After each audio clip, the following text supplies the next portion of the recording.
Le royaume du divin fiat chez les créatures. Le livre du ciel. Tome 34. Par contre, en celles qui font de bonnes œuvres sans être animées par notre vouloir. Ce n'est pas nous-mêmes que nous trouvons, mais l'acte fini de la créature.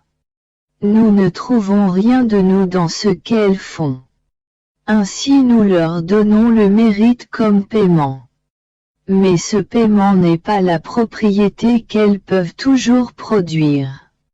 C'est pourquoi ces créatures symbolisent celles qui vivent au jour le jour, et difficilement avec le paiement qu'elles reçoivent.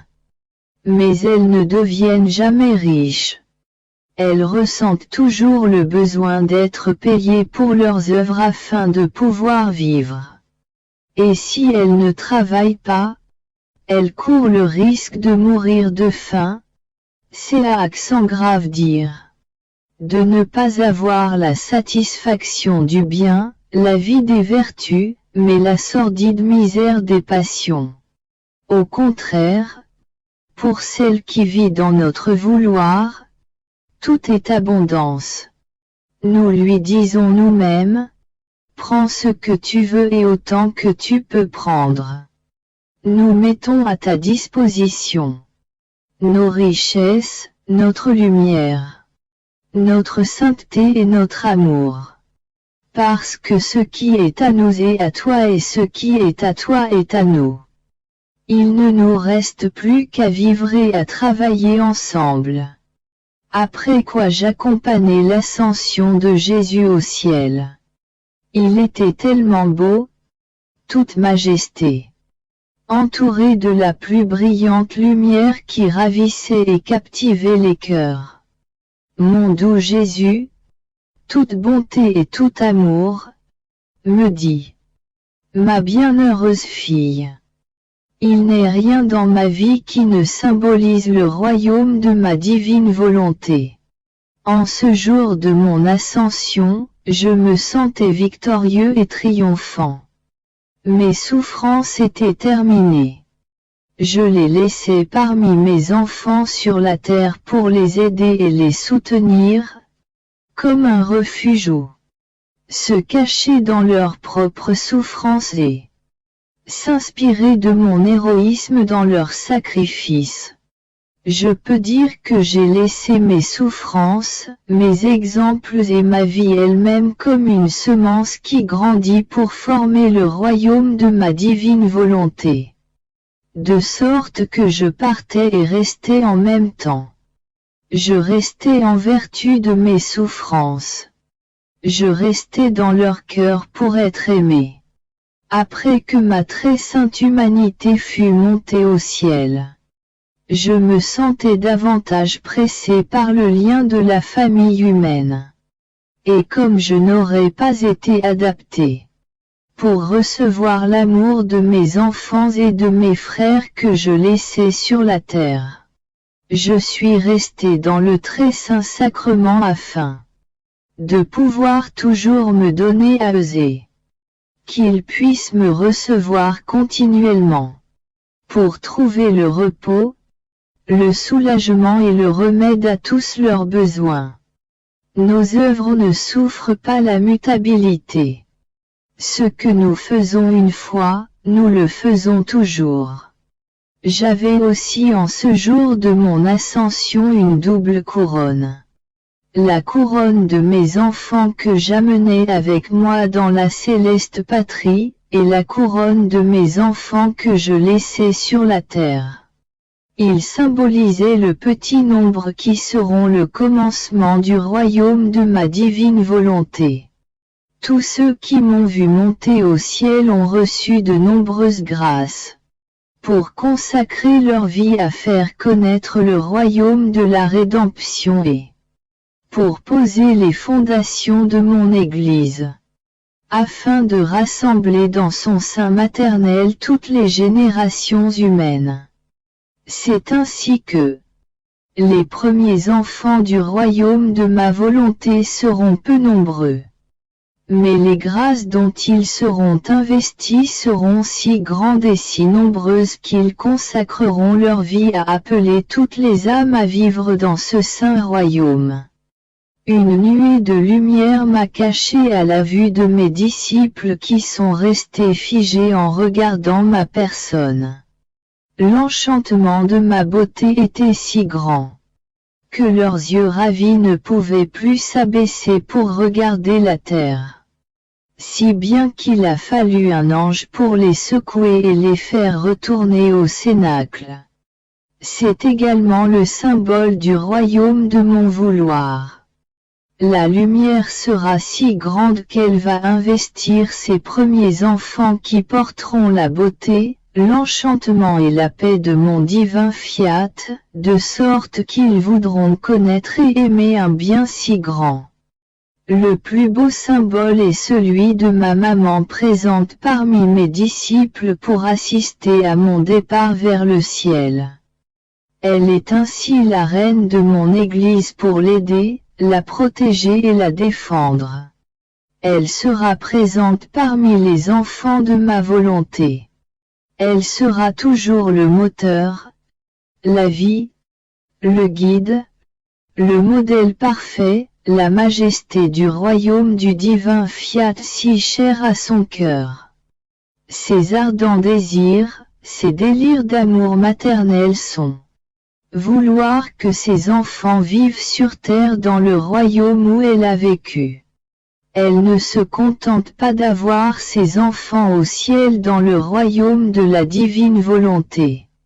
Elle les veut aussi sur terre. Elle pense que la mission de mère et de reine que Dieu lui a donnée n'est pas achevée.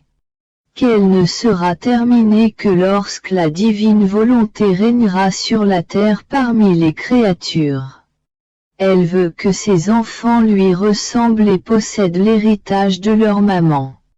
C'est pourquoi la grande dame met tout son cœur et tout son amour à aider la créature qu'elle voit disposée à vouloir vivre dans la divine volonté. Par conséquent, dans les difficultés, pense qu'elle est avec toi, pour te soutenir, pour te donner de la force et pour prendre ton vouloir dans ses mains maternelles afin qu'il reçoive la vie du fiat suprême.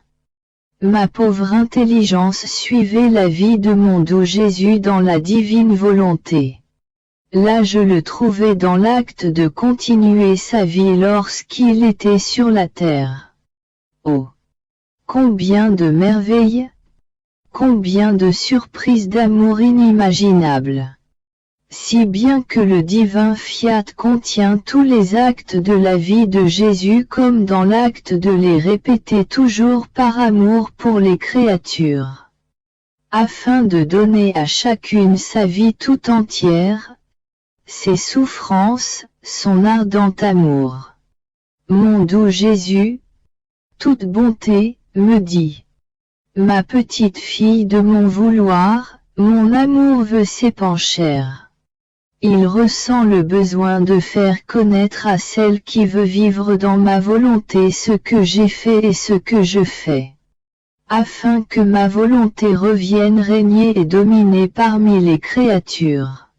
Tu dois savoir que toute ma vie n'était rien d'autre que l'appel continuel de ma volonté au milieu des créatures, et le rappel des créatures dans mon fiat suprême. De sorte que conçu. Mon fiat symbolisait le rappel, le retour de sa conception dans les créatures, ce fiat suprême qu'avec une si grande énormité les créatures avaient sorti de leur âme. Il rappelait les créatures à être conçues en lui. Ainsi conçu, le fiat suprême faisait revivre mon vouloir. Dans toutes les œuvres humaines.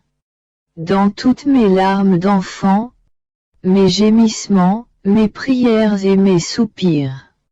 Il rappelait, avec mes larmes et mes soupirs, ma volonté dans les larmes, les souffrances et les soupirs des créatures. Ceci afin qu'il n'y ait rien en quoi les créatures ne puissent sentir la force et l'empire de ma volonté qui pourrait régner en elles. Cette volonté, prenant pitié de mes larmes et de celles des créatures, leur donnerait la grâce du retour dans son royaume. Mon exil symbolisait aussi la façon dont les créatures étaient exilées de mon vouloir.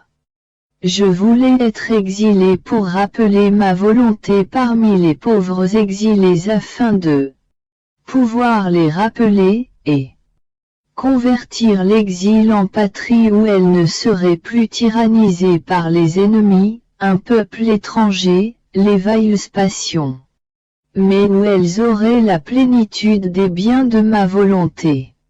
Mon retour à Nazareth symbolise ma divine volonté. J'y ai vécu caché. Son règne était en pleine action dans la famille sacrée. Il était le Verbe, la divine volonté en personne, voilée par mon humanité. Cette même volonté qui régnait en moi se diffusait dans toutes les créatures, les embrassait, était le mouvement et la vie de chacune d'elles. Je sentais en moi le mouvement et la vie de chaque créature, dont mon fiat était l'acteur qui souffre, dont la souffrance n'est pas reconnue, qui ne reçoit pas un remerciement, un je vous aime, un acte de gratitude, ni de la part du monde entier ni de Nazareth lui-même, où non seulement ma volonté, mais aussi ma sainte humanité a vécu au milieu des créatures. Mon humanité qui n'a jamais cessé de donner la lumière à celles qui seraient capables de me voir et de s'approcher de moi. Mais dans ma souffrance, je restais toujours le Dieu caché. Tel est le sort de mon divin vouloir. L'homme a été créé avec la force créatrice du fiat. Il est né et a été pétri, imprégné du fiat, qui administre en lui le mouvement, la chaleur, la vie. L'homme finira sa vie dans le fiat. Et pourtant, qui le sait, qui est reconnaissant de cet acte divin continuel qui, sans jamais se lasser et avec tant d'amour, pénètre la vie de la créature pour lui donner sa vie. Presque personne, ma fille. Faire du bien. Être la cause première de la conservation et donner la vie éternelle à la créature. Maintenir l'ordre de toutes les choses créées autour d'elle et uniquement pour elle. Et ne pas être reconnu. Voilà la souffrance des souffrances. Et la patience de ma volonté tient de l'incroyable. Mais connais-tu la raison de cette patience si constante et inébranlable? C'est parce que ma volonté sait que son royaume viendra, que sa vie palpitante sera reconnue parmi les créatures. C'est en vue de la grande gloire qu'elle recevra en étant reconnue, que ma volonté se fait la vie de chaque vie et que parce qu'elle est la vie, elle recevra chacune de ces vies pour régner en elle.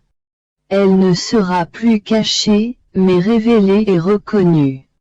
C'est pourquoi ma volonté supporte tant de refus d'être reconnue et que seule une divine patience pourrait supporter tant de siècles d'ingratitude humaine. De Nazareth, je passais au désert et dans la grande solitude. La plupart du temps avec le rugissement des animaux féroces autour de moi, symbole de ma divine volonté, qui n'étant pas connue, forme le désert autour de la créature et une solitude qui engendre l'horreur et la peur. Le bien devient désert. et l'âme est entourée par des animaux féroces qui sont ces passions brutales poussant des rugissements de colère, de furie bestiale, de cruauté, de toutes sortes de maux. Ma sainte humanité retraçait pas à pas les souffrances que ma divine volonté avait endurées, afin de la restaurer et de la rappeler pour régner au milieu des créatures. Je peux dire que chacun de mes battements de cœur, chaque souffle, chaque parole et chaque souffrance était le continuel rappel de ma volonté, pour se faire connaître par les créatures et régner en elles, pour leur faire connaître le grand bien, la sainteté, le bonheur de vivre dans le fiat. Du désert, je passais à la vie publique. Où rares étaient ceux qui croyaient en moi, que j'étais le Messie. J'ai voulu utiliser ma puissance, semant des miracles, afin de former mon peuple. Pour que, s'ils ne croyaient pas mes paroles, ils puissent croire par la puissance de mes miracles. Telles étaient mes divines et amoureuses industries. Pour que, à n'importe quel prix, je fasse connaître que j'étais leur sauveur. Car sans me connaître, elles ne pouvaient pas recevoir le bien de la rédemption. Il était donc nécessaire de me faire connaître, pour que ma venue sur la terre ne soit pas inutile pour elles. Oh! Ma vie publique symbolise tellement le triomphe du royaume de mon fiat parmi les créatures. Avec des vérités surprenantes je le ferai connaître. Pour y arriver, je ferai des miracles, des prodiges. Avec la puissance de mon vouloir, je rappellerai la vie à la vie les cadavres. Je répéterai le miracle de la résurrection de Lazare. Malgré le fait qu'elle se soit décomposée dans le mal, qu'elle soit devenue un corps malodorant comme Lazare, mon fiat les rappellera à la vie. Il arrêtera la puanteur du péché, il les ressuscitera dans le bien. Bref, je me servirai de toutes mes divines industries pour que mon vouloir règne au milieu du peuple. Tu vois par conséquent, en chaque parole que j'ai dite et en chaque miracle que j'ai opéré, j'ai appelé ma volonté à régner au milieu des créatures. Je les ai appelés à vivre dans mon fiat. De la vie publique, je suis passé à la passion. Celle-ci est symbole de la passion de ma volonté. Durant tant de siècles elle avait souffert de toutes ces volontés rebelles des créatures qui, en refusant de se soumettre à ma volonté, avaient fermé le ciel, brisé les communications avec leur Créateur. Et elles étaient devenues les esclaves malheureuses de l'ennemi infernal. Mon humanité lacérée recherchait la mort. Crucifiée, elle représentait l'humanité malheureuse sans mon vouloir devant la divine justice. En chaque souffrance elle appelait mon fiat à donner le baiser de paix aux créatures afin de les rendre heureuses. Je les appelais dans mon fiat pour mettre fin à la douloureuse passion de ma volonté. Finalement la mort qui préparait ma résurrection. Elle appelait toutes les créatures à ressusciter dans mon divin fiat. Et, oh! Comme elle symbolise la résurrection du royaume de ma volonté. Mon humanité blessée, déformée, méconnaissable, est ressuscitée en pleine santé avec une beauté enchanteresse, glorieuse et triomphante. Elle préparait le triomphe, la gloire de ma volonté, appelant en elle toutes les créatures et demandant que chacune puisse ressusciter dans mon vouloir pour passer de l'état de cadavre à la vie, de la laideur à la beauté, du malheur au bonheur.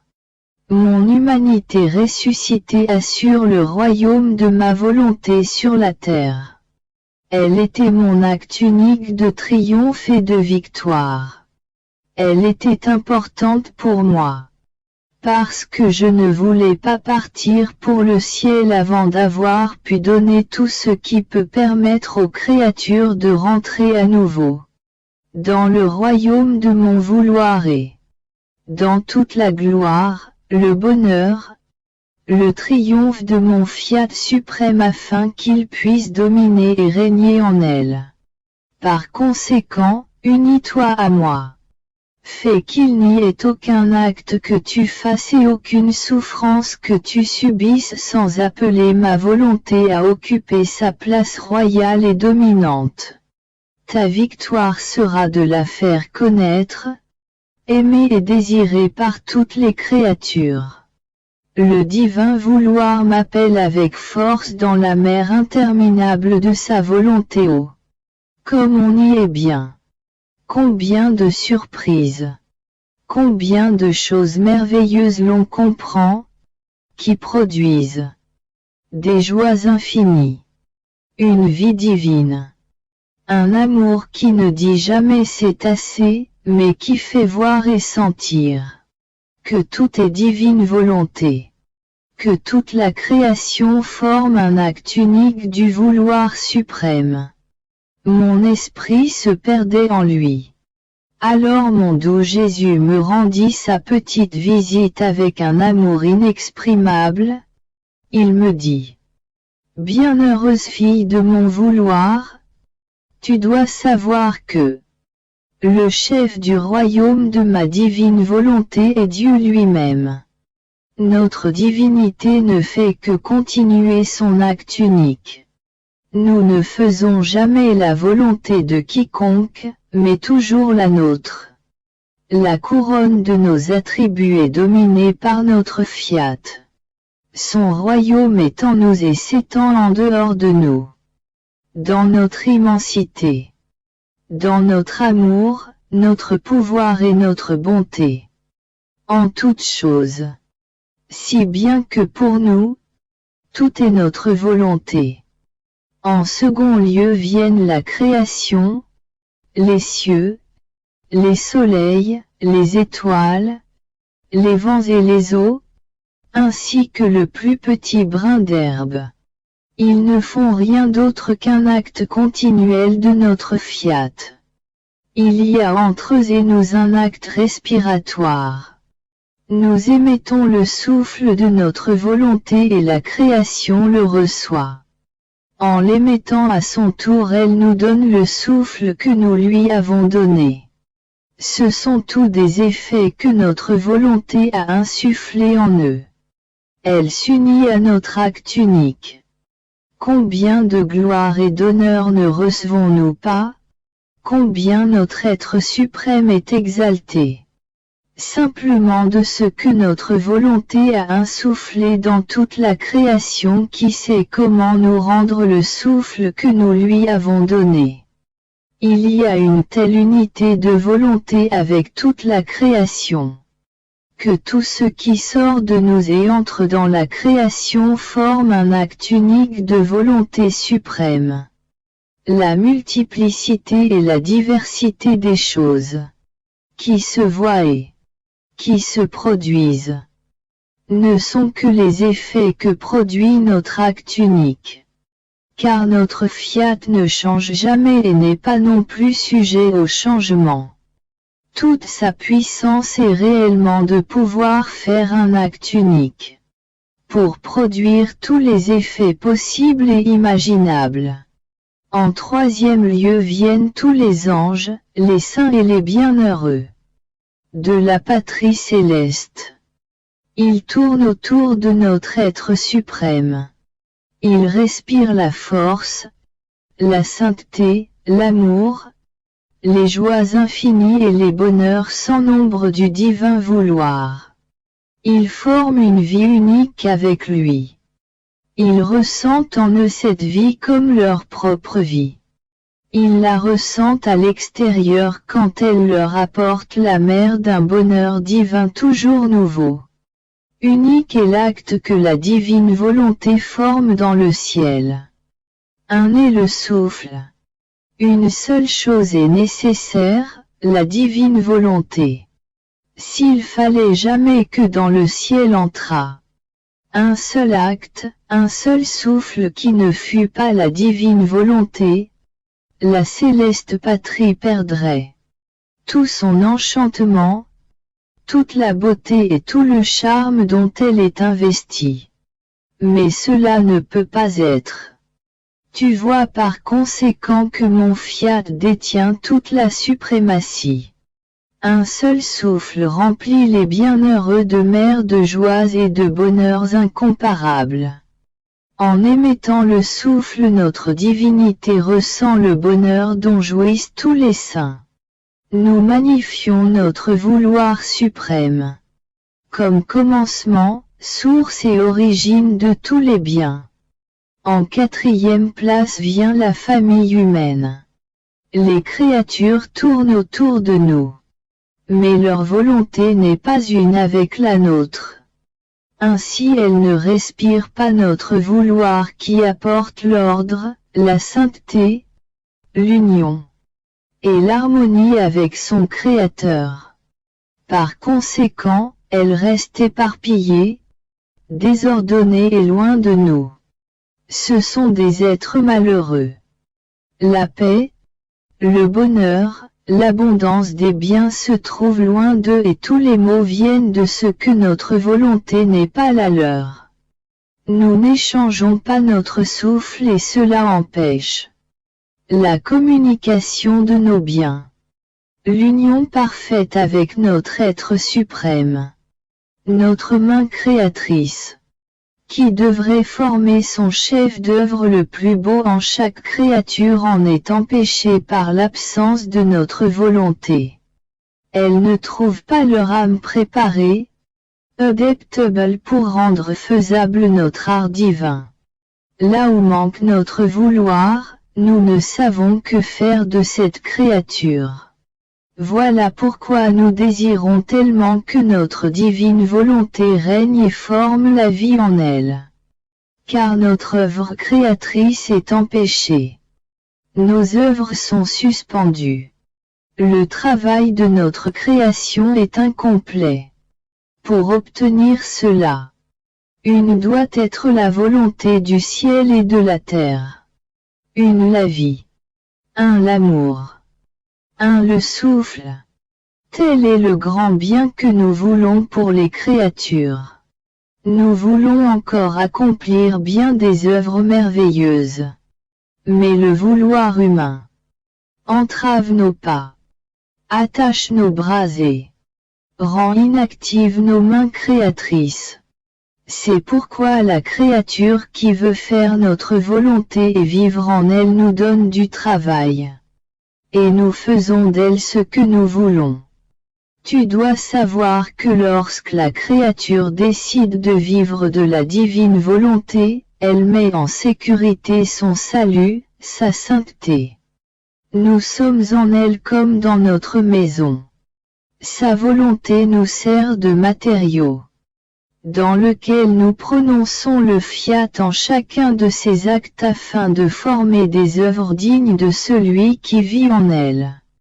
Nous agissons comme un roi qui utilise les pierres, le tuf et le mortier pour former un palais somptueux afin d'émerveiller le monde entier. Pauvre roi, s'il lui manque les pierres et les matériaux nécessaires pour bâtir le palais, bien qu'il ait toute la bonne volonté et tout l'argent pour le faire, faute de matériaux, il restera sans palais. C'est notre cas, s'il nous manque la volonté de l'âme. En dépit de notre puissance et de notre volonté, nous ne pouvons pas former dans l'âme le magnifique palais digne de notre résidence s'il nous manque la volonté de l'âme. Mais lorsque la créature nous donne sa volonté et prend la nôtre, nous sommes en sécurité. Nous trouvons tout à notre disposition. Les petites choses comme les grandes, les naturelles et les spirituelles. Tout est à nous et nous pouvons nous servir de tout pour accomplir l'œuvre de notre Fiat omnipotent. Et comme notre volonté ne sait pas rester oisive, elle fait le rappel de ses œuvres dans le palais qu'avec tant d'amour elle a formé dans la créature. Elle l'entoure de toutes les œuvres de la création. Les cieux, le soleil et les étoiles lui rendent hommage. Elle met en ordre dans la créature tout ce que j'ai fait dans la rédemption, ma vie, ma naissance, mes pleurs d'enfant, mes souffrances et mes prières. Rien ne devrait manquer à ma volonté parce que tout est sorti d'elle. Tout lui appartient de plein droit.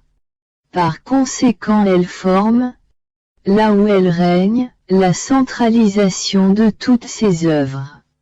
Et, les beautés, l'ordre, l'harmonie, les biens divins qui sont formés dans cette créature.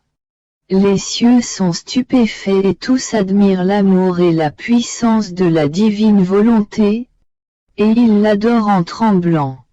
Par conséquent, laisse travailler ma volonté. Elle fera de grandes choses qui vont te stupéfier.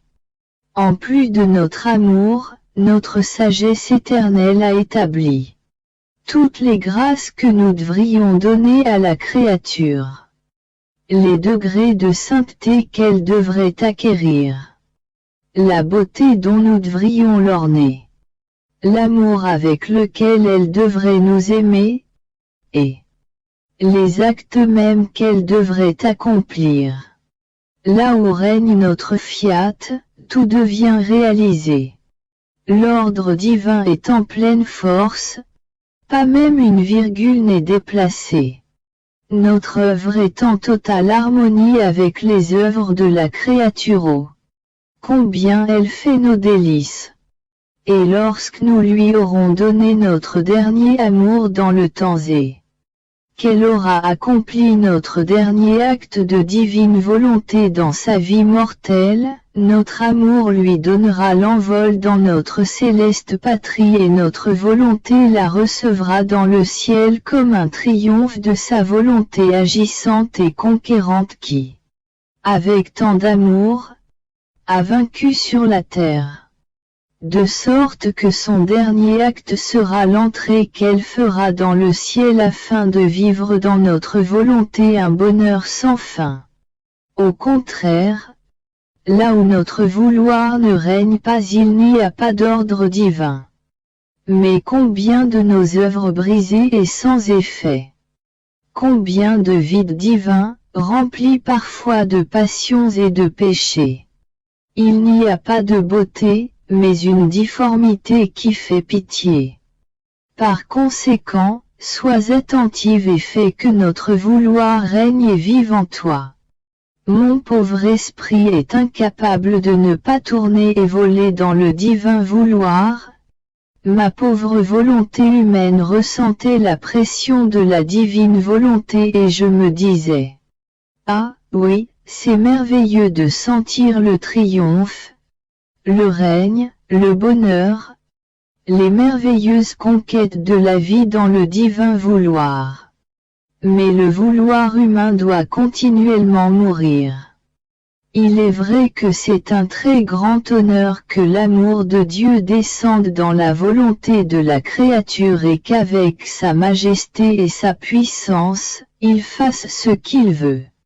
Et la volonté humaine reste à sa place et ne peut faire que ce que Dieu fait. Mais elle doit arrêter tout ce qui vient d'elle, et c'est le sacrifice des sacrifices, spécialement en certaines circonstances. Oh! Comme la vie peut parfois lui paraître douloureuse, comme si elle n'en avait pas, parce que le divin Fiat ne tolère pas que même une fibre de vouloir humain puisse agir en lui.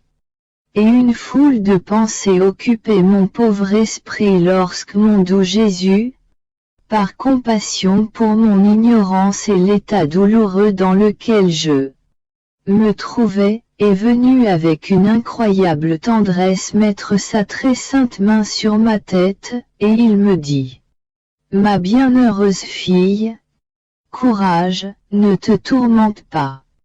Mon divin vouloir veut tout parce qu'il sait qu'un seul petit acte, un désir, une fibre de vouloir humain, gâcherait ses plus belles œuvres. L'ordre divin et sa sainteté seraient entravés, son amour restreint, sa puissance limitée.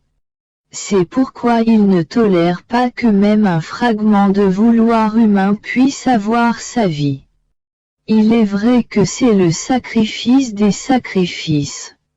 Aucun autre sacrifice ne peut avoir le poids, la valeur, l'intensité du sacrifice de vivre sans sa volonté. Si bien qu'il est nécessaire d'avoir la vie éternelle. Le miracle continuel de mon divin vouloir, pour être capable de souffrir ce sacrifice. Les autres sacrifices, en comparaison, peuvent être appelés des ombres, des images, des peintures, des jeux d'enfants qui pleurent pour rien. Parce que c'est lorsqu'il y a le vouloir humain que, dans la souffrance, dans les situations douloureuses, on ne se sent pas seul, sans vie, sans satisfaction. Par conséquent, les sacrifices semblent beaucoup plus légers. Mais ils sont cependant vides de Dieu, de sainteté, d'amour, de lumière, de vrai bonheur. Et peut-être même pas vides de péché. Car le vouloir humain, sans le mien, n'est jamais capable de faire des choses bonnes et saintes. Si mon fiat n'avait pas la vertu de contenir en lui le vouloir humain sans lui donner vie ou de l'enfermer en lui-même afin qu'il ne trouve ni la place ni le temps de pouvoir agir, il ne pourrait pas travailler avec cette divine splendeur, ce luxe et cette pompe avec lesquels il accomplit habituellement nos œuvres.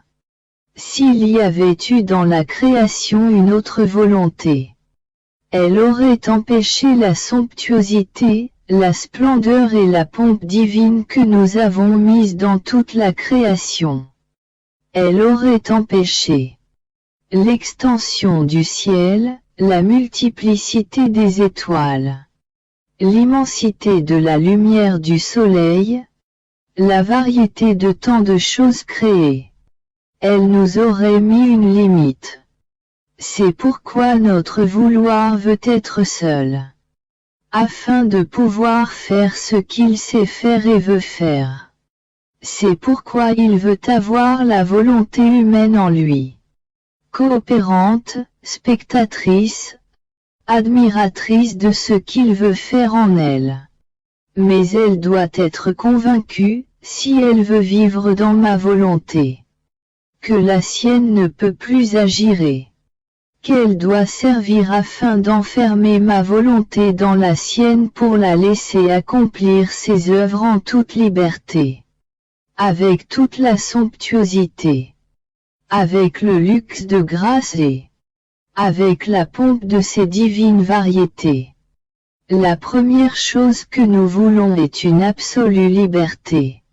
Nous voulons être libres, ma fille, quels que soient les sacrifices que nous demandons et les œuvres que nous voulons faire. Sans cela, la vie dans ma volonté sera une façon de parler, mais en réalité elle n'existera pas. Mon Jésus a gardé le silence. Je pensais à tout ce qu'il m'avait dit et je me disais: il a raison de dire que le vouloir humain ne peut pas agir devant la sainteté et la puissance de son vouloir divin. Le vouloir humain s'est déjà placé dans ce néant. Trop de choses sont nécessaires pour agir devant une divine volonté.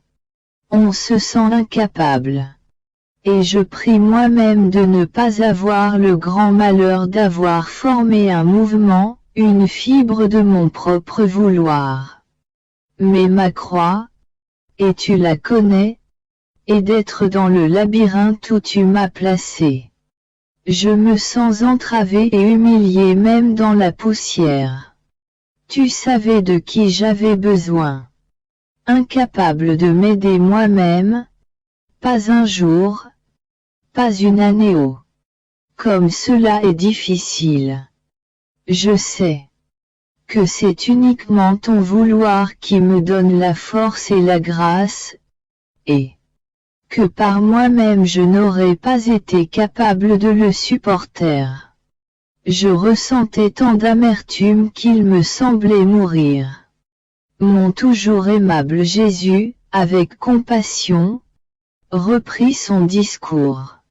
Ma fille, ma divine volonté veut faire dans la créature un acte complet.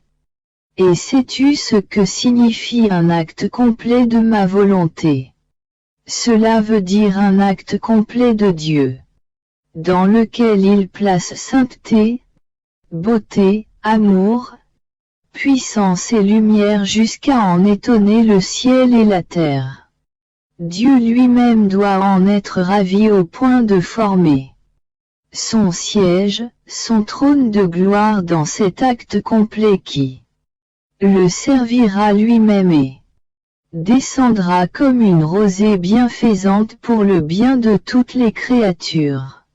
C'est pourquoi, afin de faire cet acte complet, je dois déposer sur toi une croix nouvelle, jamais encore donnée à aucune autre, pour faire se lever en toi les dispositions nécessaires chez toi, pour recevoir et chez moi pour accomplir cet acte complet de ma volonté. Sans rien, on ne peut rien faire. Par conséquent, toi afin de recevoir et nous afin de donner des choses nouvelles, nous devions disposer des croix nouvelles qui, unies au travail continuel de notre vouloir, prépareraient tout ce qu'il faut pour un acte si grand. Tu dois savoir que mon fiat ne t'a jamais quitté. C'est pourquoi tu ressens sa douce impression et sa loi assure chaque fibre, chaque mouvement et désir de ton vouloir. Jaloux de toi et de l'acte complet qu'il voulait faire, mon fiat a maintenu son règne royal. Mais sais-tu pourquoi? Écoute un doux et cher secret. Lorsque mon vouloir dominait ton esprit, ton regard, tes paroles, il formait ainsi ton Jésus dans ton esprit, son regard dans le tien, ses paroles dans les tiennes. Lorsqu'il dominait les fibres, le mouvement, le cœur, il formait ainsi les fibres, le mouvement du cœur de ton Jésus en toi. Lorsqu'il dominait les œuvres, les pas, tout ton être, il formait ainsi ses œuvres, ses pas, Jésus tout entier en toi. Et si ma volonté t'avait donné la liberté de faire tes propres actes, même dans les choses les plus petites et les plus innocentes, elle n'aurait pas pu former ton Jésus en toi. Et moi je ne peux ni ne veux vivre d'une volonté humaine.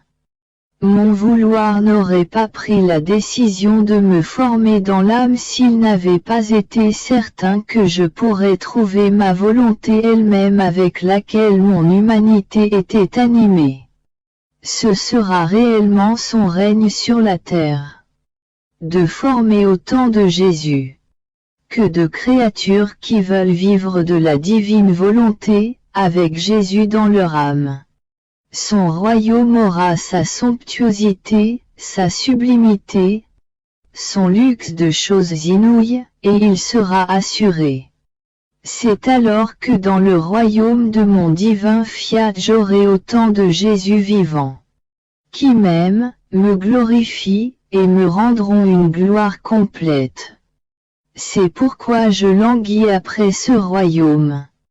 Et toi aussi tu languis après lui. Ne t'intéresse à rien d'autre. Laisse-moi faire. Aie confiance en moi. Et je penserai à tout. Après quoi je continuai à penser à la divine volonté et mon doux Jésus ajouta, ma fille, la lumière est le symbole de mon divin vouloir. Sa nature est de se répandre autant qu'il peut et où il peut. Mon divin vouloir ne refuse sa lumière à personne, qu'on le veuille ou non. Tout ce qui peut arriver, c'est que celui qui veut se servir de la lumière l'utilise pour faire de grandes choses, alors que celui qui ne le veut pas ne fait aucun bien. Mais il ne peut pas nier qu'il a reçu le bien de la lumière. Telle est ma volonté qui plus que la lumière se répand partout, investit chaque créature et chaque chose. Et le signe que l'âme possède ma volonté est qu'elle ressent le besoin de se donner aux autres avec elle, de faire du bien à tous, de courir vers tous avec ses actes, pour faire autant de Jésus et les donner à tous. Ma volonté est de tous. Je suis le Jésus de tous. Par conséquent je suis heureux.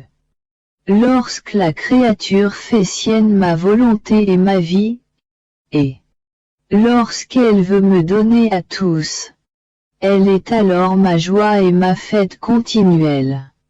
Je continue mon abandon dans le fiat. Mon pauvre esprit nage dans la mer divine et comprend les célestes arcanes mais je ne sais comment les répéter, car il n'y a pas de mots ici-bas pour cela. Lorsque je suis dans cette mer divine et que je regarde son immensité, il n'y a pas d'êtres ou de choses qui puissent lui échapper.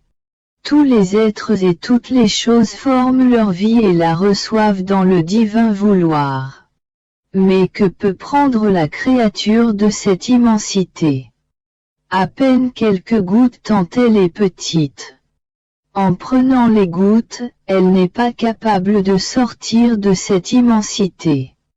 Elle la sent courir, intérieurement et extérieurement, à sa droite et à sa gauche, partout, incapable même pour un instant de se débarrasser d'elle. Ô divine volonté, combien tu es admirable! Tu es tout à moi, tu m'élèves en toi. Je te trouve partout. Tu m'aimes toujours jusqu'à former la vie de ma vie. Mon esprit était perdu dans cette mer lorsque mon doux Jésus, toute bonté, sortit de cette mer.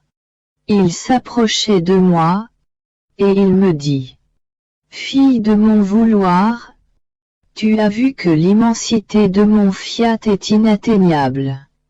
Aucun esprit créé, peu importe sa sainteté, ne peut l'embrasser et voir où finissent ses limites. Tous ont une place en lui. Chaque créature possède son petit champ dans l'immensité de ma divine volonté. Mais qui travaille ce petit champ assigné à la créature? Celle qui vit dans ma volonté. Parce qu'elle prend la créature dans son sein. Elle la met au travail, unie à l'œuvre qu'elle veut accomplir.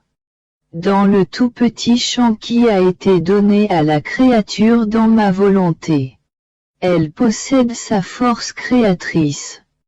Ainsi ce que la créature pourrait faire durant un siècle, elle le fait en 1 heure avec ma volonté.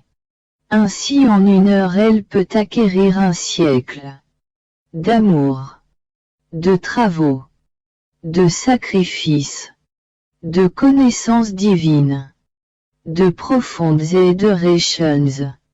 Et après le travail, ma volonté appelle l'âme au repos afin de se reposer et de se féliciter mutuellement.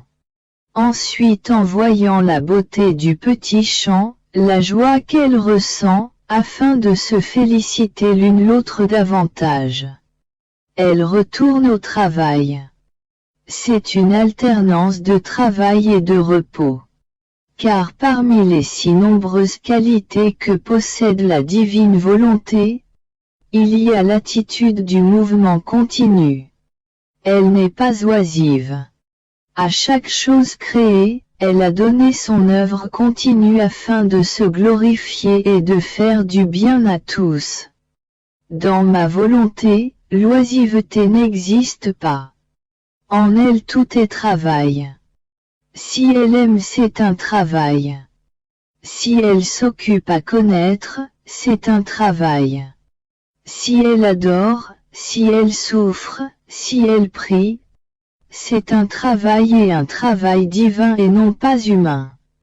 Ce travail se convertit en argent d'une valeur infinie, qu'elle peut acquérir pour agrandir leur petit champ. Ma fille, tu dois savoir que c'est ma volonté absolue que la créature fasse ma volonté. Combien il me tarde de la voir régner et travailler en elle, combien je veux l'entendre dire. La volonté de Dieu est la mienne. Ce que Dieu veut, je le veux. Ce que Dieu fait, je le fais. Comme c'est ma volonté qui vit en elle. Elle doit lui donner les moyens et l'aide nécessaires. Et voilà mon humanité qui se met à la disposition de la créature dans le tout petit champ de l'immensité de ma volonté assignée à la créature. Afin que je puisse démontrer ma force pour soutenir sa faiblesse, mes souffrances pour l'aider dans les siennes, mon amour pour cacher le sien dans le mien, ma sainteté pour la recouvrir, ma vie pour la soutenir et lui fournir le modèle. Bref, ma divine volonté doit trouver autant de Jésus que de créatures qui veulent vivre de ma volonté. Alors, ma volonté ne trouvera plus d'obstacles parce que les créatures seront cachées en moi et auront la volonté de faire plus de choses avec moi qu'avec elles-mêmes. Et les créatures trouveront toute l'aide nécessaire en surabondance pour vivre de ma volonté. Il en est toujours ainsi avec Dieu lorsqu'il veut quelque chose. Il donne tout ce qui est nécessaire pour que ce qu'il veut puisse arriver. C'est pourquoi j'aime que les créatures savent ce que je mets à la disposition de celles qui veulent vivre de ma volonté. Elles trouveront ma vie qui leur fournira tout ce qui est nécessaire pour les faire vivre dans la mer de mon divin vouloir. Sinon, leur petit champ dans mon immensité restera sans travail. Par conséquent sans fruit, sans bonheur et sans joie. Elles seront comme celles qui vivent sous le soleil sans jamais rien faire. Et le soleil ne servira qu'à les brûler et à leur donner une soif ardente, au point d'avoir l'impression de mourir. Toutes les créatures, en raison de la création, se trouvent dans cette immensité. Mais si leur volonté ne travaille pas avec la mienne, elles vivent seules. Elles sentiront tous les biens brûlés et seront assoiffées par les passions du péché et les faiblesses qui les tourmenteront. C'est pourquoi il n'y a pas de mal plus grand que de ne pas vivre de ma volonté.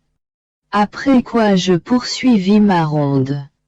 Dans les actes accomplis par la divine volonté dans la création, j'arrivai à la conception de la très sainte Vierge.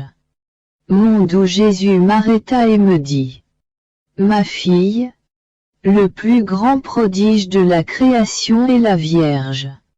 Le divin vouloir subjugua son vouloir humain dès le premier instant de sa conception, et le vouloir de cette sainte créature subjugua le divin fiat. L'un faisait la conquête de l'autre. Ils étaient gagnants tous les deux. le divin vouloir entra en roi dominant dans son vouloir humain. Les chaînes de ce grand prodige divin commencèrent dans cette sublime créature. La force incréée se déversa dans la force créée de telle sorte qu'elle pouvait soutenir toute la création comme si elle n'était qu'un fétu de paille. Toutes les choses créées ressentaient la force créée dans la force incréée qui les soutenait et contribuait à leur conservation. Combien elles se sentaient honorées et heureuses parce qu'une force créée coulait en toutes choses comme leur reine afin de les soutenir et de les conserver.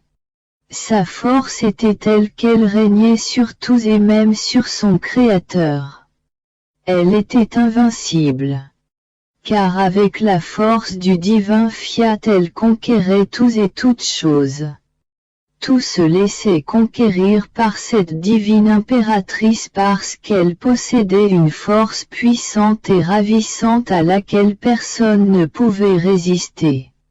Les démons eux-mêmes se sentaient affaiblis et ne savaient où se cacher de cette force insurpassable. Tout l'être suprême coulait dans cette volonté créée qui avait été subjuguée par la divine volonté. Et l'amour infini se déversait dans l'amour fini. Tous et toutes choses se sentaient aimées par cette sainte créature. Son amour était si grand que mieux que l'air elle se faisait respirer partout. De sorte que cette reine d'amour ressentait le besoin d'aimer toutes les créatures en mère et reine de toutes. Elle était revêtue de notre beauté jusqu'à posséder la force, l'amour, la bonté, la grâce ravissante qui la faisait aimer partout. Même par les choses qui ne possèdent pas la raison. De sorte qu'il n'y avait pas un acte, une prière, une adoration, une réparation qui n'emplissait le ciel et la terre. Elle maîtrisait toutes choses, et son amour et tout ce qu'elle faisait s'écoulait dans le ciel, dans le soleil, dans le vent, en toutes choses. Notre être suprême se sentait aimé et adoré dans toutes les choses créées, par cette sainte créature. Une vie nouvelle s'écoulait en toutes choses. Elle nous aimait pour tous et nous faisait aimer partout. La volonté incréée avait eu la place d'honneur dans la volonté créée. Elle était capable de faire toutes choses, de nous donner l'échange, à la disposition de qui nous avions mis toute la création. Avec la conception de cette grande reine, la vraie vie de Dieu commença dans la créaturée. La vie de la créature en Dieu. Oh! Les échanges d'amour, de courage, de beauté, de lumière entre l'une et l'autre. Les prodiges qui alternaient en elle étaient par conséquent continus et inouïs. Les cieux et la terre étaient stupéfaits. Les anges demeuraient ravis devant l'œuvre de ma divine volonté dans la créature. Ma fille. En vivant dans le divin vouloir, cette grande dame se sentit de fait reine de tous et de toutes choses et également reine du grand roi divin. Si bien qu'elle forma la porte du ciel pour faire descendre le Verbe éternel. Elle prépara le chemin et la chambre de son sein où il ferait sa demeure et dans l'enthousiasme de son amour elle me dit. Descends, ô Verbe éternel, tu trouveras en moi ton ciel, tes joies, cette même volonté qui règne dans les trois personnes divines. Mais elle forma aussi la porte et le chemin permettant aux âmes d'accéder à la patrie céleste. Et c'est seulement parce que la Vierge a vécu sur terre de la divine volonté comme si elle vivait au ciel que les bienheureux ont pu entrer dans les célestes régions et jouir de ses délices.